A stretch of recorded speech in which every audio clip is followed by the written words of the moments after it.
अब कुछ खबरें खेल के मैदान से। Sultan Azlan Shah hockey tournament में पाकिस्तान और जापान के दरमियान मैच सनसनीखेज मुकाबले के बाद एक एक गोल से बराबर हो गया। मलेशिया में होने वाले Sultan Azlan Shah hockey tournament के मैच में जापान ने तीसरे क्वार्टर में एक गोल करके बर्तरी हासिल की।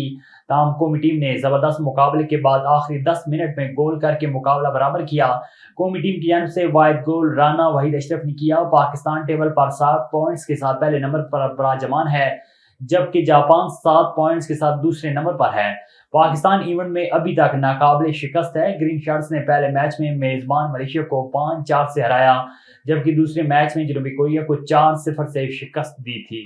कौमी क्रिकेट टीम के कप्तान बाबर आजम दौरे आयरलैंड और इंग्लैंड के दौरान एक मरतबा फिर रिकॉर्ड बुक में कई रिकॉर्ड अपने नाम कर सकते हैं।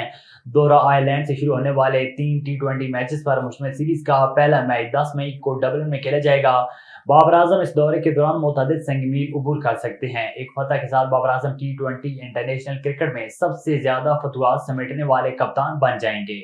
आयरलैंड से T20 क्रिकेट सीरीज के लिए कौमी क्रिकेट टीम डबलिन पहुंच गई। कप्तान बाबर आजम की क़यादत में 18 रुकनी कौमी क्रिकेट टीम बरास्ता दुबई आयरलैंड पहुंची है। मोहम्मद आमिर वीजा न मिलने की वजह से टीम के साथ रवाना ना हो सके। वो जल्द टीम को ज्वाइन करेंगे। लाहौर एयरपोर्ट पर VIP लाउंज में कायम मुकाम गवर्नर मोहम्मद अहमद खान से कौमी क्रिकेट टीम ने मुलाकात की और खिलाड़ियों को अलविदा किया। खिलाड़ी आज आराम करने के बाद कल 9 मई बरोज जुमरात को मैदान में उतरेंगे।